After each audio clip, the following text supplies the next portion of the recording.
تو یہ یقین کہ میرا اللہ مجھے دیکھ رہا ہے، یہ اگر آپ کے ساتھ جڑ جاتا ہے تو پھر کسی کیمرے کسی سیکورٹی کی ضرورت نہیں ہے۔ یہ عقیدہ اتنا بڑا حصار ہے، عبادات میں بھی سرور دیتا ہے، اور یہ عقیدہ انسان کو گناہوں سے بھی محفوظ کرتا ہے اور بچاتا ہے۔ لیکن ہمارے رویے اللہ تعالیٰ جل شانہ نے سورہ النساء کے اندر ارشاد فرمایا، یستخفون من الناس ولا یستخفون من اللہ، کہ لوگوں سے تو پوشیدہ رہتے ہیں لیکن اللہ سے پوشیدہ نہیں رہتے۔ بلکہ ایک دوسرے موقع پہ ارشاد فرمایا سورہ الغافر کے اندر، یعلم خائنۃ الاعین وما تخفی الصدور،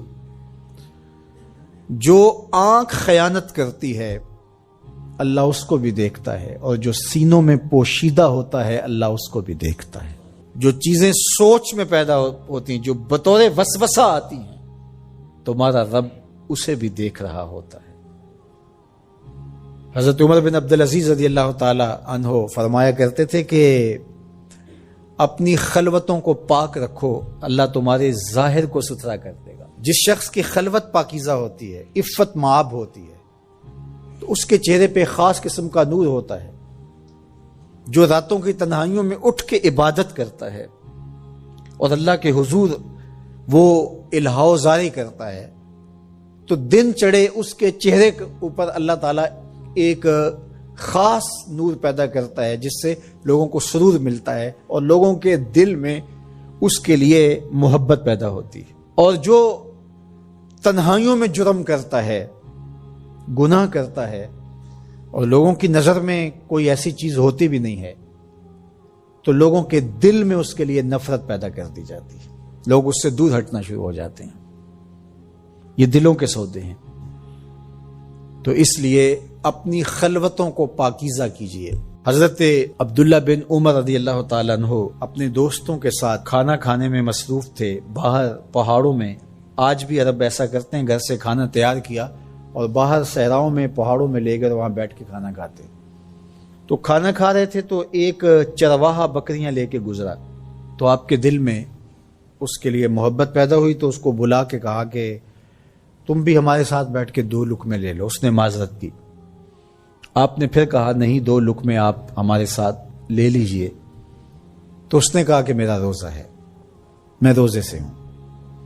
تو حضرت عبداللہ خوش ہوئے کہ سخت گرمی اور سارا دن دھوپ میں بکریوں کے پیچھے روزہ رکھا ہوا ہے۔ آپ نے کہا کہ اگر ایک بکری تو ہمیں فروخت کر دے اور ہم ذبح کر کے اس کو تیار کر لیتے ہیں اور خود بھی کھائیں گے اور آپ بھی ہمارے ساتھ افطار کر لینا۔ اس نے کہا میں ان بکریوں کا مالک نہیں ہوں، میں چرواہا ہوں، یہ میرے آقا کی بکریاں ہیں اور میں بیچنے کا مجاز نہیں ہوں۔ بہت متاثر ہوئے عبداللہ ابن عمر رضی اللہ تعالیٰ عنہ۔ آپ نے اس کو مزید آزمانے کے لیے کہا کہ تو اپنے آقا سے کہہ دینا کہ بھیڑیا بکری اٹھا کے لے گیا تھا، تو ایک بکری ہمیں دے دے۔ تو اس نے ایسے آسمان کی طرف دیکھا اور کہا اللہ کہاں ہے؟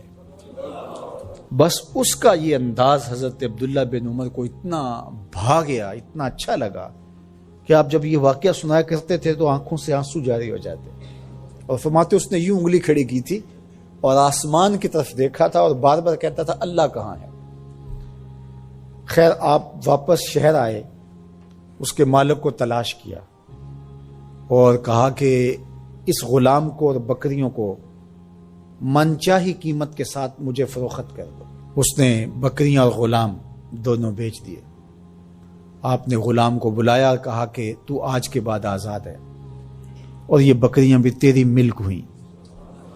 تیرے ایک جملے نے کہ اللہ کہاں ہے تیرے لیے آزادی کا مجدہ بنا دیا اس کو، اور میں تجھے ساتھ دعا بھی دیتا ہوں اللہ تجھے جہنم کی آگ سے بھی آزاد فرما۔ انہ یعلم الجہر وما یخفی، اللہ کی شان یہ ہے کہ جو ظاہر ہے وہ اسے بھی جانتا ہے اور جو مخفی ہے اسے بھی جانتا ہے۔ جو چیزیں لوگوں کی نظروں کے سامنے اللہ کے علم میں وہ بھی ہے، اور جو لوگوں کی نظروں سے پوشیدہ ہے رب اسے بھی جانتا ہے۔ اور یہ عقیدہ اہل ایمان کا جب ان کو یہ عقیدہ راسخ ہو جاتا ہے اور ان کے من میں چھدرا اتر جاتا ہے، پھر بند کمرے میں بھی گناہ کرنے سے انسان گریز کرتا ہے، اس لیے کہ اس کا یہ تصور کہ میرا اللہ مجھے دیکھ رہا ہے۔ جہاں کوئی کیمرہ نہیں دیکھ رہا، جہاں کوئی سیکورٹی نہیں دیکھ رہی، جہاں کوئی ایجنسی نہیں پہنچ سکتی، وہاں یہ عقیدہ پہنچتا ہے۔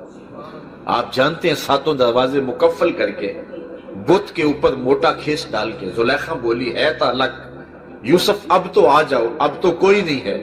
تو حضرت یوسف علیہ السلام نے کہا تھا کہ تو اپنے جھوٹے خدا کے اوپر یہ کپڑا ڈال کر کے اس کی نگاہوں سے چھپ گئی ہے، میرا سچا خدا تو 7ویں کوٹھلی میں بھی دیکھ رہا ہے۔ پھر گناہ کیا، گناہ کا تصور بھی محال ہو جاتا ہے۔ تو یہ تصور کہ میرا اللہ مجھے دیکھ رہا ہے انسان کو گناہوں سے محفوظ کر دیتا ہے اور انسانوں کو تنہائی میں، خلوت میں اور جلوت میں گناہ سے بچاتا ہے۔ تو یہ عقیدہ جتنا پختہ تر ہو جائے، یہ اسلامی عقیدہ ہے کہ میرا اللہ مجھے دیکھ رہا ہے، میرا اللہ مجھے دیکھ رہا ہے، یہ عقیدہ اور یہ اذعان جب پختہ تر ہو جاتا ہے پھر گناہ کے انسان قریب ہی نہیں جاتا۔ روض الریاحین کے اندر صاحب روض الریاحین نے لکھا ہے کہ ایک نوجوان تھا، اس پر کوئی فریفتہ ہو گیا اور کسی بہانے اس کو اپنے گھر لے گئی وہ خاتون، دروازے مکفل کر دیے اور پھر اس کو دعوت گناہ دی، حیاسوز لباس بھی اتار پھینکا۔ وہ نوجوان بہت صالح تھا، اس نے اپنی آبرو بچانے کے لیے ہر ہیلا، ہر جتن آزمایا، لیکن وہ خاتون تھی کہ وہ اس کی آبرو لوٹنا چاہ رہی تھی۔ اس نوجوان نے کہا کہ جب راستہ کوئی نظر نہ آیا تو اس نے کہا کہ مجھے اگر اجازت دو تو میں ذرا باتھ روم سے ہو جاؤں۔ انہوں نے کہا کہ ٹھیک ہے جا، اور جب وہ اندر گیا اس نے پخانہ کر کے سارا اپنے بدن پہ مل لیا اور اسی حالت میں باہر آیا۔